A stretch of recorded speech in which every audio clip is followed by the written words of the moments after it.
Hello दोस्तों, स्वागत है आप सभी का एक बार फिर से हमारे यूट्यूब चैनल में। आशा करते हैं आप लोग स्वस्थ होंगे, मस्त होंगे और अपने तैयारी में व्यस्त होंगे। मैं पंकज कुमार आपको मध्यकालीन इतिहास से संबंधित अगली कक्षा लेकर उपस्थित हूँ। आज हम लोग मध्यकालीन इतिहास के अंतर्गत शाहजहाँ के बारे में अध्ययन कर रहे थे। अगर शाहजहाँ के कार्यकाल की बात की जाए तो इनका कार्यकाल होता है 1628 से लेकर 1658 ईस्वी के बीच। 1628 से लेकर 1658 ईस्वी के बीच इनके कार्यकाल में इन्होंने क्या करते हैं, इन सब के बारे में जानते हुए हम लोग अपनी कक्षा ऐसे अंत करेंगे शाहजहाँ के बारे में। देखिए, अभी आज की कक्षा जो होती है शाहजहाँ के बारे में हम लोग पढ़ेंगे। आज की कक्षा में हम शाहजहाँ के अंत करेंगे। क्या होता है, शाहजहाँ ने अपने शासनकाल में जो जो कार्य किए थे उन कार्यों में कुछ ऐसे कार्य होते हैं जो भिन्न कार्य होते हैं। उन्होंने अपने जो शासनकाल में जो भिन्न कार्य करते हैं वे कौन से कार्य होते हैं, इन सबको देखते हुए फिर हम आज शाहजहाँ के बारे में क्लास, शाहजहाँ से संबंधित क्लास आज समाप्त हो जाएगी। फिर उसके बाद अगली कक्षा जो होती है औरंगजेब होते हैं या शाहजहाँ के जो अगले पुत्र होते हैं औरंगजेब होते हैं, उनके बारे में अगली कक्षा कल से प्रारंभ होगी औरंगजेब के बारे में। आज की कक्षा समाप्त करने से पहले हम लोग एक बार जान लेते हैं कि उन्होंने कल की कक्षा में शाहजहाँ के बारे में क्या अध्ययन कराया गया था। कि उन्होंने शाहजहाँ ने अपने शासनकाल में जो स्थापत्य कला होती है, स्थापत्य कला में कौन कौन से स्थापत्य कला निर्माण करवाया था, वह स्थापत्य कला कहाँ पे है, इन सब के बारे में आपको बताया गया था। उन्हीं कक्षा को एक बार हम लोग रिवीजन कर लेते हैं या दोहरा देते हैं, जिससे आपको फायदा ये होगा कि रिवीजन करने से आपको जो भी बिंदु भूल गए होंगे उस स्थापत्य कला से वो याद भी हो जाएगी। देखिए, स्थापत्य कला में कल आपको बताया गया था जो शाहजहाँ होते हैं, शाहजहाँ के स्थापत्य कला में दीवाने खास के बारे में बात की गई है। क्या हो, दीवाने खास कहाँ पे अवस्थित है ये महल? अगर इस महल की बात की जाए तो ये दिल्ली में अवस्थित है। इसकी खासियत ये होती है कि ये जो महल रहता है, महल के अंदर जैसे आप घुसेंगे उसके ऊपर जो छत होती है, छत देखेंगे कि चांदी की बनी होती थी। और जो दीवारें होती थी उसमें क्या होती थी, जो दीवारें होती थी सोने के कलर से पेंट किया रहता है। क्या होता है, सोने के कलर से पेंट किया रहता है।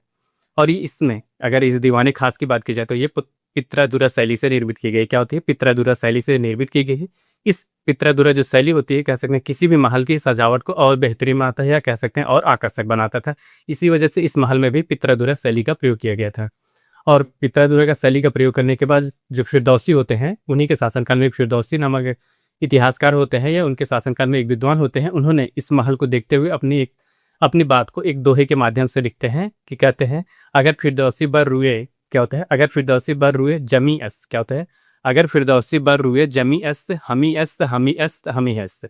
इसका तात्पर्य यही होता है कि यदि धरती पे कहीं पे परम सुख का स्वर्ग है, क्या होता है, यदि धरती पे कहीं परम सुख का स्वर्ग है तो यही है, यही है, यही है। उसके बाद बताया गया था रंग महल के बारे में। रंग महल की खासियत ये होती है कि ये भी दिल्ली में अवस्थित है। इसकी खासियत यह है कि ये पित्रादुरा शैली से निर्मित है। क्या होता है, पित्रादुरा शैली से निर्मित है। और अगला महल आपको बताया गया था जो शीश महल होता है। क्या होता है, शीश महल महल जो होता है इसमें स्नानागार होता है। क्या होता है, यह एक स्नानागार होता है।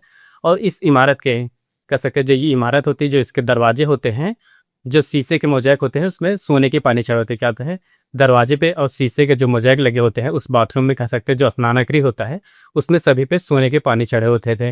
इसमें दो हौज होते थे। क्या होता है, दो हौज होते थे, एक छोटा होता था एक बड़ा होता है, जिसको 30 फीट लंबे और जो 3 फुट चौड़ी जो नहर होती है उससे जोड़ा गया था इसमें पानी भरने के लिए। इसकी ये खासियत बताई गई थी। और अगला बताया गया था कि जामा मस्जिद के बारे में बताया गया था कि जो जामा मस्जिद है जो दिल्ली में अवस्थित है, इस जामा मस्जिद की निर्माण की बात की जाए तो 1644 से लेके 1658 ईस्वी के बीच इसका निर्माण होता है। क्या होता है, 1644 से लेके 1658 ईस्वी के बीच इस जामा मस्जिद का निर्माण होता है। इस जो जामा मस्जिद आप देखे होंगे, जामा मस्जिद का पूरा स्ट्रक्चर क्या होता है, लाल पत्थर से निर्मित है। क्या होता है, लाल संगमरमर पत्थर से निर्मित है। जबकि उसका ऊपर का जो गुंबद है, गुंबद जो देखेंगे सफ़ेद संगमरमर से निर्मित है। क्या है, सफ़ेद संगमरमर से निर्मित होता है। ये आपका जामा मस्जिद होता है। ये तो इतने जितने भी स्थापत्य कला बताए गए ये सब दिल्ली में अवस्थित है। 1638 ईस्वी में जो शाहजहाँ होते हैं, शाहजहाँ ने अपनी राजधानी जब परिवर्तन करते हैं, परिवर्तन करने के दौरान पहले राजधानी आगरा थी, उसके बाद उन्होंने दिल्ली स्थानांतरित करे हैं। जब उनकी राजधानी आगरा थी तो उस समय उन्होंने भी आगरा में काफ़ी स्थापत्य कला का निर्माण करवाते हैं। आखिर उस समय आगरा में जब उन्होंने स्थापत्य कला का निर्माण करवाया था, वे कौन कौन से स्थापत्य कला थे इसके बारे में भी आपको बताया गया है। चलिए एक बार उसको भी जान लेते हैं। देखिए, सबसे पहली स्थापत्य कला जो होती है मोती मस्जिद होती है। क्या होती है, मोती मस्जिद होती है। इस मस्जिद की खासियत ये होती है कि पूर्णतः सफ़ेद संगमरमर से निर्मित होता है। क्या है, पूर्णतः यह सफ़ेद संगमरमर से निर्मित होती है। और ये जो होता है, कह सकते हैं जो मोती मस्जिद होती है, मोती मस्जिद की अवस्थिति की बात की जाए तो ये जो आगरा का किला होता है, क्या होता है, आगरा के किले के अंदर ये मोती मस्जिद स्थित है। क्या है, आगरा का जो किला है उसी के अंदर मोती मस्जिद शाहजहाँ ने स्थापित करवाते हैं, इसका निर्माण करवाते हैं। अगली बात करते हैं, जैसे जो जो शाहजहाँ होते हैं इस्लाम धर्म से संबंधित होते हैं। इस्लाम धर्म के संबंधित होने की वजह से उन्होंने आगरा में भी एक जामा मस्जिद का निर्माण करवाते हैं। उस जामा मस्जिद को, जो आगरा का जामा मस्जिद होता है, उसको मस्जिद जहांनामा भी कहा जाता है। क्या होता है? मस्जिद जहांनामा कहा जाता है। आखिर इसका जहांनामा क्यों पड़ा? इस जो जामा मस्जिद होता है, इसका नाम जहां आरा क्यों पड़ा या जहांनामा क्यों पड़ा है? अगर बात की जाए तो इसका निर्माण जो शाहजहाँ होते हैं, शाहजहाँ की जो पुत्री होती हैं जहां आरा, कौन होती हैं? जहां आरा होती हैं, उनके निर्देशन में ये आगरा में जो होता है जामा मस्जिद या जहांनामा का जो मस्जिद होता है उसका निर्माण करते हैं। और इसकी वही खासियत होती है जो दिल्ली में शाहजहाँ ने स्थापित करवाते हैं। जो जामा मस्जिद सभी बाउंड्री कह सकते हैं, इसका जो पूरा स्ट्रक्चर होता है लाल संगमरमर पत्थर से होता है, जबकि इसका जो गुंबद होता है ये सफ़ेद संगमरमर से निर्मित होता है। इसकी ये खासियत होती है। अब हम लोग जानेंगे कि अगला जो उनका स्थापत्य कला था, जो कह सकते हैं विश्वविख्यात है, ताजमहल के बारे में जानेंगे। जो विश्व धरोहर की सूची में, या कह सकते हैं जो 7 अजूबे हैं, सातों अजूबे में से एक अजूबा जो भारत में अवस्थित है वह ताजमहल है। अगर ताजमहल की बात की जाए तो यह महल जो होता है, ये इस महल का निर्माण कराया गया था। मुमताज़ महल जो होती हैं उनकी सबसे प्रिय पत्नी होती हैं, उनका ये कब्र है। क्या है? ताजमहल में जो मुमताज़ महल होती है उनकी कब्र है। और अगर इसके निर्माण की बात की जाए तो इसका निर्माण 1643 से लेकर 1648 ईस्वी के बीच का है। 1643 से लेकर 48 ईस्वी के बीच इसका निर्माण कार्य प्रारंभ होता है और बन जाता है। और अगर इसकी लागत की बात की जाए तो इसकी लागत आती है 50 लाख रुपए। उस समय 50 लाख रुपए में ये ताजमहल आपका निर्मित हो गया था, कह सकते हैं ताजमहल आपका तैयार हो गया था। और अगर इसकी अवस्थिति की बात करें तो इसकी अवस्थिति है यमुना नदी जो होता है, यमुना नदी के किनारे यह ताजमहल अवस्थित है। देखिए, इस महल का क्या होता है, प्रारूप का तैयार करते हैं। जैसे जो ताजमहल है, ताजमहल का जो प्रारूप किसने तैयार करते हैं, उसका तैयार करते हैं उस्ताद अहमद लाहौरी होते हैं। कौन होते हैं? उस्ताद अहमद लाहौरी होते हैं। इनको शाहजहाँ द्वारा नादिर उल असर की उपाधि देती है। क्या? शाहजहाँ द्वारा इन्हें नादिर उल असर की उपाधि दी जाती है। और अगर इसके बात की जाए, मिस्त्री की बात कर जाए तो इसके मिस्त्री होते हैं उस्ताद ईसा खां। क्या होते हैं? उस्ताद ईसा खां उसमें इसके मिस्त्री होते हैं। और इसकी बात, अगर इसकी शैली की बात की जाए, जो ताजमहल है आपका किस शैली में निर्माण किया गया है, अगर इसकी शैली की बात की जाए तो ये मध्य एशियाई शैली में होता है। उसके बाद ये ईरान शैली में होते हैं। और भारतीय शैली भी इस ताजमहल पे कहीं ना कहीं दिखती है कि ये भारतीय शैली में भी इस महल का निर्माण किया गया था या इस कब्र का निर्माण किया गया था। और इसी के साथ कुछ इतिहासकारों का कहना है, क्या है, कुछ इतिहासकारों का कहना है कि जो हुमायूं का मकबरा है, हुमायूं के मकबरे की ये नकल है। जो ताजमहल है हुमायूं के मकबरे की नकल है। आप देखेंगे जो हुमायूं का मकबरा है, हुमायूं के मकबरा से हूबहू मिलता जुलता जो आपका ताजमहल है, वो उसी तरह से उसकी डिजाइन की गई है। कह सकते हैं उसकी बनावट सेम उसी तरह दिखती है। और ताजमहल की खूबसूरती को और बढ़ाने के लिए संगमरमर के पत्थर से निर्मित होने की वजह से इसकी खूबसूरती और होती है। लेकिन इसकी नक्काशी को, या कह सकते हैं इसकी खूबसूरती को और अच्छा से निखारने के लिए इसमें पित्रादुरा शैली का प्रयोग किया गया है। इसके अंदर जो होता है, ताजमहल के अंदर पित्रादुरा शैली का प्रयोग किया गया है। और उसके बाद एक इतिहासकार होते हैं हैवेल इतिहासकार होते हैं। उनका कहना है कि जो ताजमहल को देख के कहते हैं कि ये भारतीय नारित्व का साकार प्रतिमा है। क्या है? ये भारतीय नारित्व का साकार प्रतिमा होता है। ये आपको कल की कक्षा में बताया गया था। आज की कक्षा में हम बात करेंगे जैसे जो शाहजहाँ के स्थापत्य कला के बारे में बात करेंगे। एक स्थापत्य कला उसमें छूट गई कि वो मुसम्मन बुर्ज होता है। क्या है? मुसम्मन बुर्ज होता है। यहाँ पे लिखेगा मुसम्मन मुसम्मन बुर्ग। आखिर ये महल कहाँ का निर्माण किया गया था? इस महल की खासियत ये होती है, इसमें जैसे जो शाही परिवार के, कह सकते हैं, या शाही परिवार की जो महिलाएं होती थी, उन महिलाओं इसमें बैठती थी। बैठने के दौरान सामने क्या होता था, जैसे जो पशुओं का युद्ध होता था या पशु इसमें आपस में लड़ते थे, उससे कह सकते हैं उस खेल का आनंद लेते थे। क्या होता है, जैसे वर्तमान समय में कहा जाए, जैसे जो तमिलनाडु क्षेत्र है, आंध्र प्रदेश का क्षेत्र है, वहाँ पे जल्लीकट्टू एक त्यौहार होता है। उसमें क्या होता है, बैलों को काबू किया जाता है। उसी तरह देखा जाए तो इस महल की खासियत होती है, जब जो पशु होते हैं, पशुओं का युद्ध होता था, युद्ध के दौरान जो शाही परिवार की महिलाएं होती थी इस महल में बैठ के उसका आनंद लेती थी। क्या होता था, अगला बिंदु लिखिएगा इसमें, यहाँ पे शाहजहाँ द्वारा निर्मित। क्या होता है? शाहजहाँ द्वारा निर्मित। शाहजहाँ द्वारा निर्मित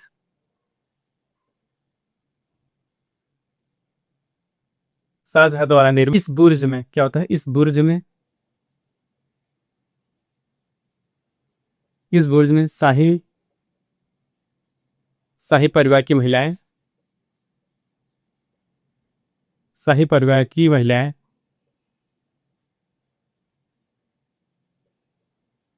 पशुओं के युद्ध का पशुओं के युद्ध का पशुओं के युद्ध जैसे खेल का जैसे खेल का आनंद लेते हैं, आनंद लेती थी। ये बेसिकली कहा जाए जैसे जो शाही परिवार की महिलाएं होती हैं, आप कह सकते हैं जैसे वहाँ की जो राजकुमारियाँ होती थी, दासी होती थी, और जो उनकी राजकुमारी होती थी, दासी होती थी, पत्नी होती थी, और जो उनके सगे संबंधी होते थे, वे महल उन्हीं के लिए बनाया गया था कि जैसे वे तो बाहर निकल के जा नहीं सकते, कि जैसे कोई भी युद्ध हो रहा है, पशुओं का युद्ध हो रहा है, कोई भी खेल साम्राज्य में हो रहा है तो उसका वो देख नहीं सकती थी। लेकिन हाँ, कभी कभी कह सकते हैं शासनकाल में या राजा के निरीक्षण में साम्राज्य के अंदर या कह सकते हैं दरबार के बाहर जो उनका क्षेत्र होता था उसमें पशुओं का युद्ध होता था या पशुओं का युद्ध होता था, उसका आनंद लेने के लिए इस महल इतनी ऊंचाई का होता था, उसमें साफ साफ दिखता था कि जब पास जो पशु होते थे उसमें जब युद्ध होता था उनमें साफ साफ दिखता था। इसी वजह से इस महल का निर्माण कराया गया। किसके लिए? विशेष करके ये महिलाओं के लिए बनवाया गया था कि इसमें शाही परिवार की जो महिलाएं होती हैं इसमें बैठ कर ये कह सकते हैं खड़े होकर पशुओं का जो भी युद्ध होता था उसका आनंद लेती थी। अब अगला बात करेंगे जो इन्हीं के शासनकाल में अन्य कार्य का जो शाहजहाँ होते हैं अपने शासनकाल में अन्य कौन से कार्य करते हैं। अन्य कार्य की बात की जाए तो जैसे देखिए अन्य कार्य, देखिए इनके कार्य के बारे में हमने जाना कि उनकी धार्मिक नीतियाँ कैसी होती हैं, उनकी साहित्य कला क्या होती है, उन्होंने अपने कह सकते हैं चित्रकारी विभाग में कितना योगदान देते हैं, और इसी के साथ साथ स्थापत्य कला में कितना योगदान देते हैं, इन सब के बारे में जानते हुए फिर उसके बाद जो कुछ ऐसे कार्य होते हैं जैसे उन्होंने कश्मीर में क्या होता है, कश्मीर उन्होंने निषाद बाग की स्थापना करते हैं। कहाँ पे? जो शाहजहाँ होते हैं अपने शासनकाल के दौरान जो कश्मीर क्षेत्र होता है वहाँ पे निषाद बाग की स्थापना करते हैं। यहाँ पे लिखिएगा कश्मीर में क्या होता है, कश्मीर में निषाद बाग, निषाद बाग की स्थापना करते हैं। क्या होता है, जो कश्मीर क्षेत्र होता है वहाँ पे निषाद बाग की उन्होंने स्थापना करते हैं। और इसी के साथ जो शाहजहाँ होते हैं, शाहजहाँ ने कई कार्य करते हैं, जैसे उन्होंने सिंचाई विभाग के लिए जो रावी नदी होती है, क्या होती है, रावी नदी को लाहौर तक उन्होंने स्थापित करते हैं। क्या होता है, शाहजहाँ ने, अगला बिंदु लिखिए, शाहजहाँ ने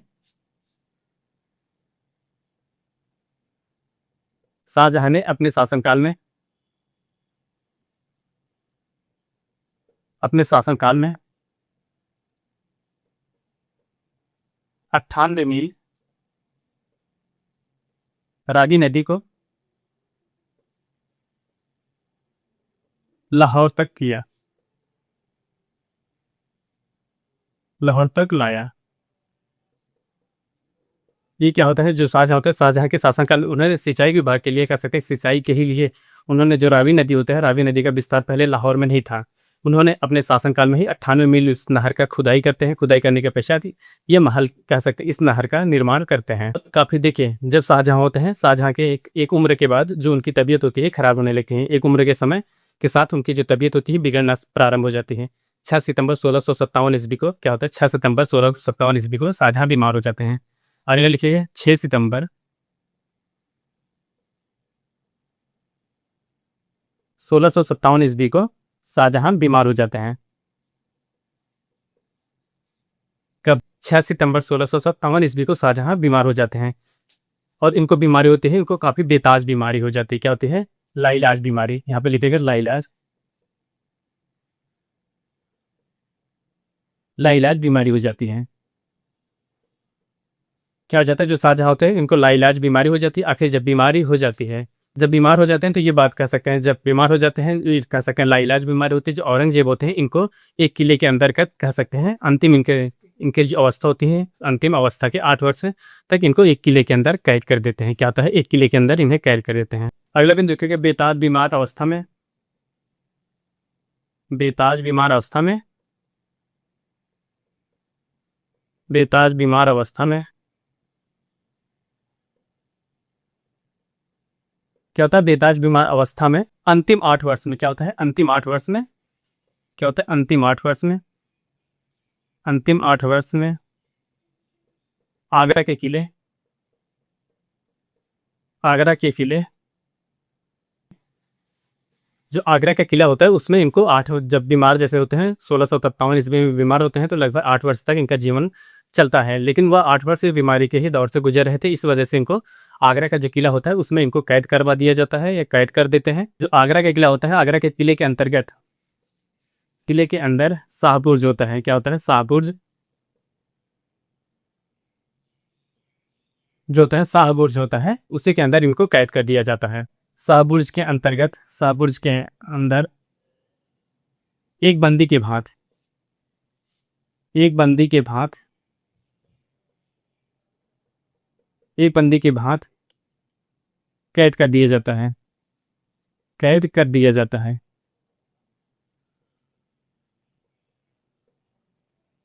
अब सोचिए, एक कह सकते हैं एक शासक ऐसा था जिन्होंने अपने साम्राज्य, कह सकते हैं साम्राज्य की स्थापना के लिए, साम्राज्य विस्तार के लिए ऐसे प्रमुख नीतियां लाता है, अपने साम्राज्य में अपना प्रजा के हित में ऐसे कार्य करता है। लेकिन प्रजा इनके पक्ष में होने के बावजूद भी जो इनके पुत्र होते हैं, वही इनके पुत्र जो होते हैं औरंगजेब, इन्हीं के पक्ष में ना होने की वजह से इनके कई यातनाएं देते हैं। सबसे पहले जब इनको पता चलता है औरंगजेब को कि उनके जो पिता हैं शाहजहां बीमार हो गए हैं, और वो भी लाइलाज बीमारी से, तो उन्होंने बेताज बीमारी अवस्था में, क्या होता है जैसे इनको पता चलता है वो बीमार है, बीमारी अवस्था में इनको जो आगरा का एक शाहबुर्ज किला होता है, शाहबुर्ज के किले के अंदर इन्हें कैद करवा देते हैं। क्या होता है, शाहबुर्ज किले के अंदर इन्हें कैद करवा दिया जाता है। किसे करवा दिया जाता है? शाहजहां को शाहबुर्ज किले के अंतर्गत कैद करवा दिया जाता है। अपने कह सकते हैं जब बीमार होते हैं उससे 8 वर्ष तक वे जीवित रहते हैं, बीमारी के 8 वर्ष तक वे जीवित रहते हैं। इनको ये कैद करा दिया जाता है। जब इनको कैद करा दिया जाता है तो इनकी देख रेख कौन करता है, ये सवाल उत्पन्न हो रहा होगा। इनकी देख रेख करते हैं जो उनकी ज्येष्ठ पुत्री होती है। क्या होती है, देखिए यहाँ भी लिखिएगा, बीमार अवस्था में, बीमारी के दौरान, बीमारी के दौरान इनकी देख रेख, इनकी देख रेख इनकी ज्येष्ठ पुत्री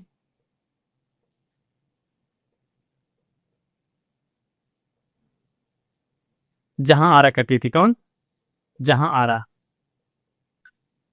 यही इनकी पुत्री होती है जहां आरा इनके देख रेख कर देती हैं। जब ये इनके पिता कह सकते हैं जो शाहजहां होते हैं, शाहजहां बीमार होते हैं, तो जो उनकी ज्येष्ठ पुत्री होती है जहां आरा उनकी देख रेख करती है, कह सकते हैं अपने पिता की ख्याल रखते थे कि हाँ अगर उनके पिता की तबीयत कैसी है, मतलब तबीयत में सुधार हो रही है, अन्य सभी जो औषधियाँ होती थी पिलाने के लिए, ये इस तरह से कह सकते हैं वह उस समय जहां आरा के निरीक्षण में ये इनका जीवन यापन चल रहा था। कौन थे? जहां आरा चाहती थी, जहां आरा होती थी जो किसको चाहती थी शासक बनने के लिए, वह जहां आरा चाहती थी जहां आरा चाहती थी दारा सिकोह को शासक बनना है। लेकिन उस समय देखा जाए तो जो औरंगजेब होते हैं अपने शक्ति के दम पे वो अपने शासन में अधिकार करना चाहते थे, शक्ति के दम पे वे शासक पे, ये कह सकते गद्दी पे आसीन होना चाहते थे। जब ये औरंगजेब कह सकते हैं लाइलाज बीमारी से ग्रसित हो गए, ग्रसित होने के पश्चात इनको कैद कर दिए गए। कैद करने के दौरान जो जहां होती हैं उन्हीं के देखरेख में औरंगजेब कह सकते हैं जो शाहजहां होते हैं जीवित रहते हैं। अगला बिंदु की बात करेंगे। देखिए अगला बिंदु होता है कि जो औरंगजेब होते हैं, औरंगजेब ने शाहजहां को तो एक बंदी बना देते हैं या कैद कर लेते हैं। कैद करने के पश्चात उनको कहाँ पे कैद करते हैं? आगरा का जो किला होता है वहाँ पे कैद करते हैं। उस आगरा के किले के पास से जो यमुना नदी होती है, कह सकते हैं पहले क्या होता था, जैसे भी जो भी किला बनाया जाता था वो किसी न किसी नदी के किनारे अवस्थित किया जाता था या बनाया जाता था। उसका कारण ये होता है कि जैसे कभी काल दुश्मन जो आक्रमण करे तो उन्हें पानी के पीने की व्यवस्था बनी रहे। नदी या कह सकते हैं जो नदी होते थे उसको किनारे से, या कह सकते हैं जो नदी होती थी उसको एक धारा कह सकते हैं आप किले के अंदर ला लेते थे अपने कह सकते हैं मीठे पानी के लिए, पीने के लिए उसको कह सकते हैं एक धारा अपने किले के अंदर लाते थे। वही क्या होता है, जब औरंगजेब पता चली, औरंगजेब ने उनको कैद करा लेते हैं। कैद कराने के पश्चात जो नदी का पानी होता था, नदी के पानी को किले के अंदर बंद कर देते हैं। जो पानी पहले किले के अंदर जाता था वह किले को बंद कर देते हैं। किले का रास्ता जो होता था पानी के लिए वो बंद कर दिया जाता है। क्या होता है अगला भी देखिए। औरंगजेब ने औरंगजेब ने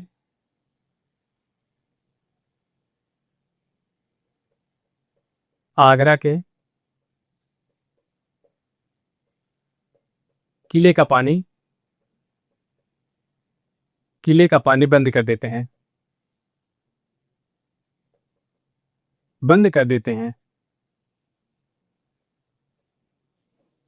क्या होता है, औरंगजेब इतना कह सके निर्दयी हो जाता है अपने पिता के प्रति कि जो उन्होंने जो आगरे का किला होता है वहाँ पे जो पानी की व्यवस्था थी उसको बंद कर देते हैं।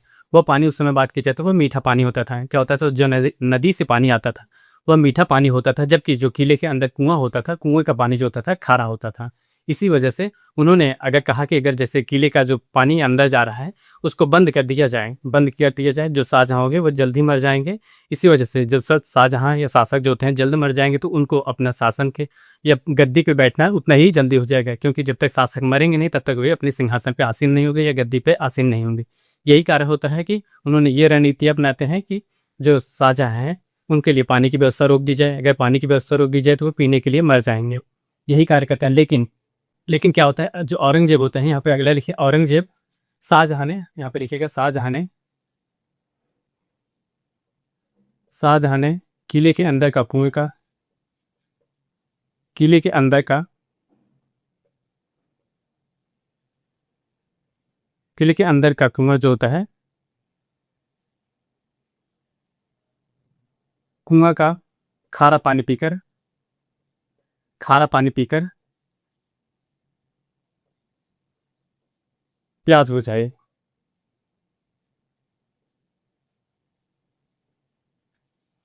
क्या होता है, जो औरंगजेब, जो शाहजहां होते हैं, शाहजहां ने कह सकते हैं इतने पानी के प्यास की वजह से व्याकुल हो जाते हैं, तो उन्होंने जो जो किले के अंदर का कुआं होता है, या किले के अंदर का जो खारा पानी होता है, उससे पीकर अपनी प्यास बुझाते हैं। जब ये पानी को पीकर प्यास बुझाते हैं तो उन्होंने कहते हैं, शाहजहां ने करुण स्वर में कहते हैं कि, जो शाहजहां होता है करुण स्वर में अपने पुत्र से कहते हैं, क्या औरंगजेब से कहते हैं कि, या कह सकते हैं कहते हैं, या कह सकते हैं पत्र के माध्यम से उनको सब बात बताते हैं कि हिंदू सदा प्रशंसनीय है। क्या है, हिंदू सदा प्रशंसनीय है, क्योंकि वे अपने माता पिता, क्या होता है, क्योंकि वे अपने मृतकों को, क्या होता है, क्योंकि वे अपने मृतकों को बराबर पानी देते हैं। पानी कब देते हैं, और तुम मेरे बेटे कमाल के हो, क्या है, तुम मेरे बेटे कमाल के हो, मुसलमान हो, कमाल के मुसलमान हो, जो मुझे जीवित अवस्था में, क्या होता है, जो मुझे जीवित अवस्था में भी पानी के कारण तड़पा रहे हो। क्या है, हिंदू सदा प्रशंसनीय है। क्या है, हिंदू सदा प्रशंसनीय, क्योंकि वे अपने मृतकों को भी पानी पिलाते हैं, बराबर पानी देते हैं। क्या होता है, मृतकों को भी बराबर पानी देते हैं। और तुम मेरे बेटे कमाल के मुसलमान हो। क्या है, तुम मेरे बेटे कमाल के मुसलमान हो, जो मुझे जीवित अवस्था में भी पानी के लिए कारण तड़पा रहे हो। क्या है, देखिए उन्होंने, शाहजहां ने, अगला बिंदु लिखिएगा, शाहजहां ने शाहजहां ने औरंगजेब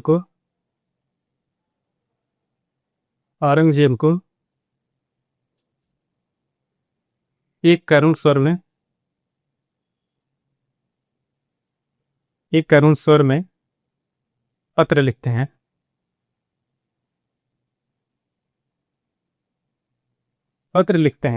आखिर उस पत्र के अंदर क्या क्या लिखा होता है, उस पत्र के अंतर्गत लिखा होता है कि हिंदू सदा प्रशंसनीय है। क्या है, यहाँ पे देखिए, हिंदू सदा प्रशंसनीय है। हिंदू सदा प्रशंसनीय है। वे अपने मृत पूर्वजों को मृतक पूर्वजों को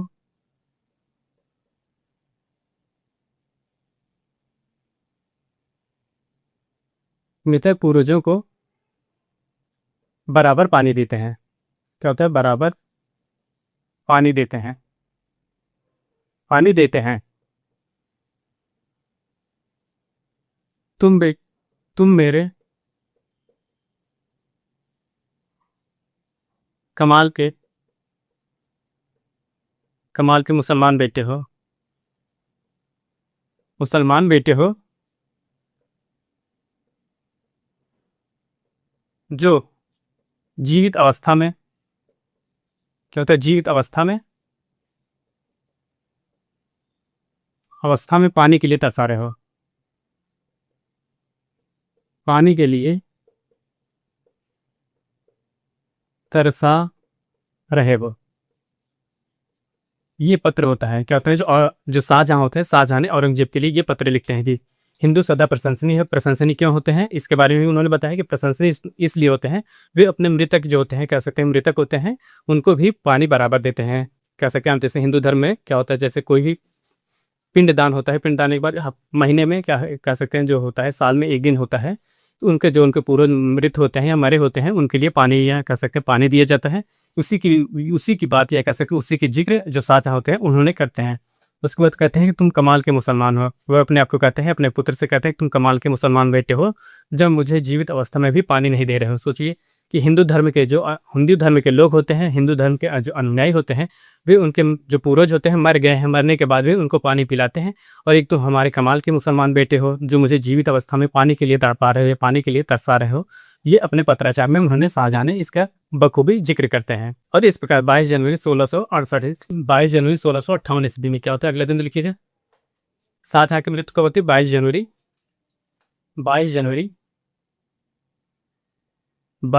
1658 ईस्वी में शाहजहां की मृत्यु हो जाती है। क्या होता है? 22 जनवरी 1658 ईस्वी में जो शाहजहां होते हैं उनकी मृत्यु हो जाती है। 1658 ईस्वी में शाहजहां की मृत्यु हो जाती है। क्या होता है? 22 जनवरी 1658 ईस्वी को शाहजहां की मृत्यु हो जाती है। देखिए, जब शाहजहां की मृत्यु होती है, कैसे से इतने बड़े जो शासक होते हैं, इतने बड़े साम्राज्य के जो शासक होते हैं, उनकी जब मृत्यु हो जाती है, औरंगजेब ने उनके जो अर्थी होती है, कह सकते हैं जो उनके अर्थी होती है, किससे कांधा देते हैं? देखिए, इतने बड़े शासक होने की वजह से उनकी मृत्यु के पश्चात इनकी इनकी अर्थी को,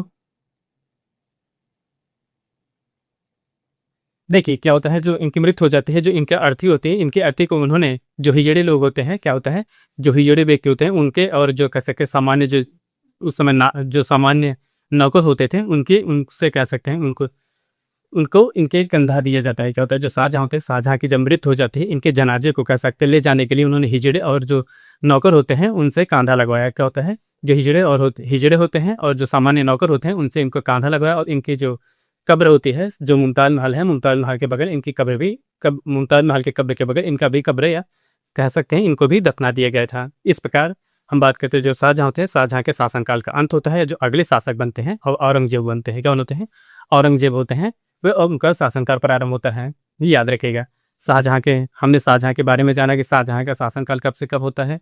उनके शासनकाल में उन्होंने अपने प्रजा के साथ कैसा व्यवहार करते हैं, उनका धार्मिक जीवन कैसा होता है, राजनीतिक जीवन कैसा होता है, और उन्हें अपने साम्राज्य विस्तार के लिए कौन कौन सी रणनीति अपनाते हैं, और उनके साम्राज्य विस्तार में कौन उनका सहयोग देते हैं, कौन सहयोग नहीं करता है। इसके साथ साथ उन्होंने अपने साहित्य के क्षेत्र में कितना योगदान देते हैं, वे विद्वानों के साथ कैसा उनका रवैया होता है, और इसी के साथ साथ उनके स्थापत्य कला के बारे में जानें, और इसी के साथ जो उन्होंने अपने शासनकाल में अन्य कौन कौन से कार्य करते हैं, इन सब के बारे में जानते हुए आज की कक्षा हम यही समाप्त करेंगे। देखिए, शाहजहां से संबंधित जितना भी महत्वपूर्ण बिंदु लगा कि यहाँ से क्वेश्चन बनने के चांस है या क्वेश्चन बने हैं, वही बिंदु आपको बताए गए हैं। बाकी अन्य जो आपको कह सकते हैं काम की नहीं थी, वो चीज़ों आपको हटा दी गई है, ताकि आप जितना आपका नोट्स शार्ट सा रहेगा, आपको पढ़ने में उतना ही आनंद आएगा, और उससे आप अधिक से अधिक क्वेश्चन कर सकें। यही आपके लिए महत्वपूर्ण होता है। अब अगले जो शासक के बारे में कल हम लोग अध्ययन करेंगे, जो अगले शासक होते हैं औरंगजेब होते हैं। कौन होते हैं? औरंगजेब के बारे में जानेंगे। इनका कार्यकाल अगर बात की जाए तो इनका कार्यकाल होता है 1658 ईस्वी से लेकर 1707 ईस्वी के बीच। इन्होंने अपने साम्राज्य के विस्तार के लिए कौन सी रणनीति अपनाते हैं, कौन कौन से युद्ध लड़ते हैं, और उनका व्यवहारिक जीवन और जो कह सकते हैं प्रजा के हित में कैसा जीवन होता है, प्रजा के साथ इनका कैसा सामंजस्य होता है, ऐसे तमाम बिंदुओं के बारे में जानते हुए हम लोग कल की कक्षा प्रारंभ करेंगे। आज के लिए बस इतना ही, मिलते हैं नेक्स्ट वीडियो में। तब तक के लिए धन्यवाद, बाय बाय।